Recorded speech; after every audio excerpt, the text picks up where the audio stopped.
ఈరోజైతే French fries చేసుకుందాము. అది ఇంట్లోను కొంచెం హెల్తీగానైనా ఉంటాయని చేస్తున్నాను.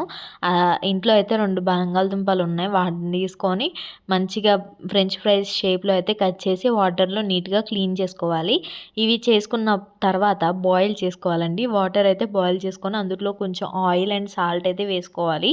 వేసుకొని మంచిగా పొంగుతున్నప్పుడు మన పొటాటో అవైతే వేసుకోవాలి. నేను చూపించినట్టుగా నార్మల్‌గా తిప్పుకుంటూ బాయిల్ చేసుకున్నాక ఇలా తుంచితే 2 అవ్వాలి. అప్పుడైతే స్టవ్ కట్టేసి ఆ వాటర్ అన్నీ స్టెయిన్ చేసుకోండి. ఇవైతే స్టెయిన్ చేసుకున్నాక అందులో అసలు వాటర్ అనేది లేకుండా మంచిగా ఆరపెట్టుకోండి పక్కన ఒక ప్లేట్‌లోని. మంచిగా ఆరిపోయినాక అప్పుడు ఆయిల్ హీట్ చేసుకోవాలి. చూసారా బాగా హీట్ అవ్వాలండి ఆయిల్. వేయంగానే చూసారా